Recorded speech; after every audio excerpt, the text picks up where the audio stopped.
Hey dears, welcome back to our YouTube channel. তো সবাই কেমন আছো? আশা করি সবাই সুস্থ আছো, ভালো আছো।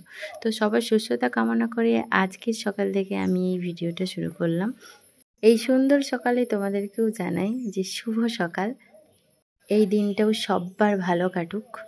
জীবন যেন একটা চাপের মধ্য দিয়ে চলছে, যেটা সত্যিই বলে বোঝানো যায় না কাউকেই। তো আমি যেখানে থাকি সেখানে এই রকমই পরিবেশটা, অবশ্যই শান্ত শিষ্ট সব কিছু।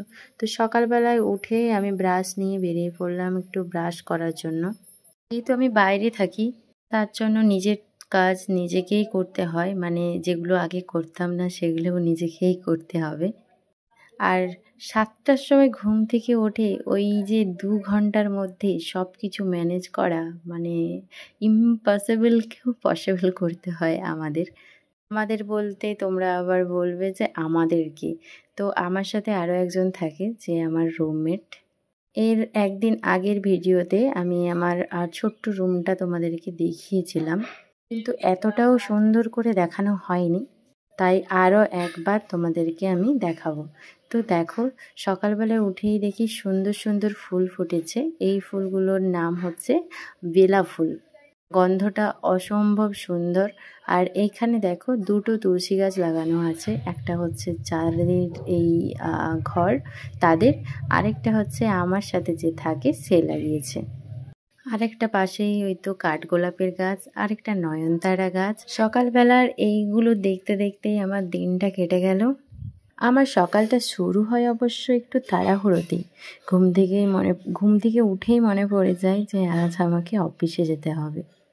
ঘরের মধ্যে আমরা দুজনেই থাকি, তবুও যেন সব কিছুটা ফাঁকা ফাঁকা লাগে, চারিদিকটা যেন নিঃশব্দ মনে হয়। সবার প্রথমে একটা কথা মনে পড়ে আমার, যে আমার মেয়েটা কি করছে, কেমন আছে, এইসব কথাই। কিন্তু এগুলো তো আর কাউকে বলতে পারি না, শুধু একটু ফোন করে খোঁজ নেওয়া হয়। এইসব ভাবতে ভাবতেই চলে গেলাম রান্নাঘরে কড়াটা বসিয়ে দিলাম, আর এক পাশের ওভেনে ভাত বসালাম। কারণ জীবনে যাই হয়ে যাক, পেটে তো দুটো খেতেই হবে। তো ডালটা আমি আগে থেকেই সেদ্ধ করে রেখেছিলাম, তাই একটু কড়ার মধ্যে হালকা একটু তেল দিয়ে দিলাম, আর তার মধ্যে জিরা। আমার ওই ডালের মধ্যে যেটা ফোড়ন, 5 ফোড়ন, ওটা খেতে আমার একদমই ভালো লাগে না।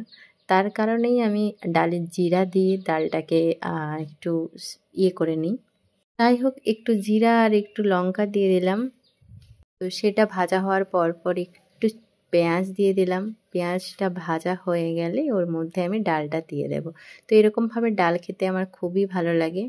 তবে ওই দিন রান্না বলতে আমি ভাত আর ডাল করেছিলাম, আর আমার সাথে যে থাকে আমার রুমমেট সে করেছিল ঝিঙা পোস্ত। এই ছিল আজকে আমাদের সারাদিনের মেনু। অবশ্য আমাদের এই একটা তরকারি দিয়েই মনে হয় আমরা স্বর্গ অনুভব করছি। যখন প্রচণ্ড পরিমাণে কাজ করে আসার পর খিদে পায়, তখন মনে হয় এটাই অনেক কিছু। আমি আগেও বাইরে থাকতাম, প্রায় 1 বছর মতো থেকেছি বাইরে আমার মেয়েকে ছেড়ে। কিন্তু এটা ছিল যথেষ্ট পরিমাণে আমার বাড়ির সামনে। আমি যখনই চাইতাম যেতে পারতাম, যখনই চাইতাম দেখা করতে পারতাম। কিন্তু এখন আর সেই জিনিসটা হয়ে ওঠে না যে আমি চাইলেই দেখা করতে পারবো বা কিছু। তো তাড়াতাড়ি রান্না করে আমি চলে গেলাম স্নান করতে। তো স্নান করে এসে আমাদের গপুকে একটু খেতে দিয়ে দিলাম, কারণ আমরা খেলে তো চলবে না, শুধু গপুকেও খেতে হবে। তো গপুকেও একটু মিষ্টি, মানে নকুলদানা আর একটু তুলসী পাতা আর একটু জল দিয়ে গপুকে দিয়ে দিলাম। আর গপুর যে আগে পুরনো, মানে আগের দিনের যে ফুলগুলো ছিল সেই ফুলগুলো আমি ফেলে দিলাম, আর নতুন করে ফুল দিয়ে আবার সাজিয়ে দিলাম। তারপরেই আবার আমার মনে পড়ে গেল যে আমাকে চা বানাতে হবে। তো তাই তাড়াহুড়ো করে আমি চলে গেলাম চায়ের সমস্ত রকম জিনিসপত্র নিয়ে রান্নাঘরে। তখনকে আমাদের সব রান্না কমপ্লিট হয়ে গেছে অলমোস্ট, কোনো কিছুই আর বাকি নেই। রান্না বলতে ওই ডাল আর ঝিঙা পোস্ত, আর হ্যাঁ, আরেকটা হয়েছিল উচ্ছা আলুর ভাজা।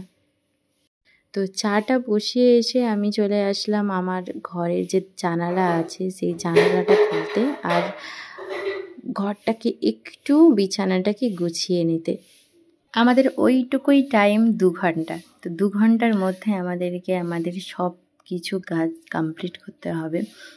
নিজেকে রেডি হতে হবে, প্লাস রান্না করতে হবে, প্লাস ঘর গোছাতে হবে, বাস। আর বাড়ি ফিরি তো সেই 9টার সময়। তারপর হঠাৎ আমার মনে পড়লো যে আমার চাটা ওই দিকেই বসানো রয়েছে। ওভেনটা একটু কম করে দিয়ে এসে বাকি যে গোছানোর ছিল সেইটা গুছিয়ে নিলাম। কিন্তু হঠাৎ করে মনে পড়ে গেল আবার আমার মেয়ের কথা। সত্যি কথা একটা, যে একা মা হওয়া সত্যি অনেকটা পরিমাণে কষ্টের। তবুও একটু টাইম করে বসে গেছিলাম তোমাদের কমেন্টগুলো পড়ার জন্য। আগের অনেক কমেন্ট আমার দেখা হয়নি বা রিপ্লাই দেওয়া হয়নি, তাতে তোমরা কোনো খারাপ ভেবো না। এখন থেকে তোমরা অবশ্যই কমেন্ট করবে, আমি সবার কমেন্টে রিপ্লাই দেওয়ার চেষ্টা করব। আর একটুকু আমাকে সাপোর্ট করো এবং আমাকে কমেন্ট করে বলো যে এরপরে তোমরা কি ধরনের ভিডিও দেখতে চাও। মাঝে মাঝে ভাবি যে এত দায়িত্ব কেন থাকে মাথার ওপর। হ্যাঁ, এটা জানতাম যে বয়স বাড়লে নাকি দায়িত্ব বাড়ে, কিন্তু দায়িত্বগুলো যে এতটা কঠিন পরিমাণে হয় না সেটাই বুঝতে পারতাম না। আজ ভাবি আমার মা বাবাও আমাকে কত কষ্ট করে মানুষ করেছে, কত চাওয়া পাওয়া আমাদের মিটিয়েছে। কারণ ছোট্টবেলা থেকেই সেই মামা বাড়িতে বড় হয়েছি, দিদা দাদুর কাছে। আমার যখন 2 বছর বয়স ছিল তখন আমার বোন হয়ে গেছিলো। আমার মায়ের আমার বোনকে দুজনকে সামলানো খুব একটা সম্ভব হয়ে উঠছিল না একা মানুষের ক্ষেত্রে। তো তার কারণেই আমি চলে গেছিলাম মামা বাড়ি, সেখানেই আমার বড় হয়ে ওঠা। পুরো জীবনের হাফটা সেখানেই কেটেছে। তোমাদের সাথে এই কথাগুলো শেয়ার করে একটু হালকা লাগে, এই আর কি, তার জন্য শেয়ার করি। তো এই করতে করতে অফিসের জন্য আমি রেডি হয়ে গেলাম। আর চাটা ওদিকে বসিয়েই রেখেছিলাম, কারণ সুতপা এখনও স্নান করে আসেনি তার কারণে। তো তারপর দুজনের জন্য 2 কাপ চা আর মুড়ি আর সাথে 2টা বিস্কুট, এই হচ্ছে আমাদের সকালের টিফিন। এই করতে করতেই কেটে যায় আমাদের সকালটা। তারপর রাস্তায় যেতে যেতে আমাদের তো যত রকমের দুষ্টামি বদমাশি এইসবই চলে। তো লজ্জাপতি গাছ ছিল, তো সেগুলোই আমরা একটু লজ্জা দিচ্ছিলাম ওদের। তো আসার সময় দেখছি একটা হেলিকপ্টার যাচ্ছিল, এটাই ভাবছিলাম যে কে যেতে পারে এটায়। তো তারপরে মনে পড়ে গেল ওই বিমান দুর্ঘটনার কথা। সত্যি এতটা পরিমাণে এতগুলো মানুষের এতগুলো ক্ষতি হয়ে যাবে সেটা ভাবা বড়ই দায়। এটা হচ্ছে আমাদের দুপুরের টাইম, লাঞ্চ টাইম। লাঞ্চে আমরা খেতে আসছিলাম আর আসার সময় একটা ছোট্ট ভিডিও ক্লিপ নিচ্ছিলাম। এটাই এখানে আলোচনা করছিলাম আমরা যে ওই হেলিকপ্টারের মধ্যে কে যাচ্ছে তাহলে। সব কিছু করি, সব কাজ করি, অফিসে যাই, অফিসে গিয়ে কম্পিউটার খুলি, প্রত্যেককে কল করি, সব কিছুই ঠিকঠাক চলে, কিন্তু মনের ভিতরে যেন আমার চলতে থাকে আরও একটা গল্প, সেটা হচ্ছে আমার মেয়ে।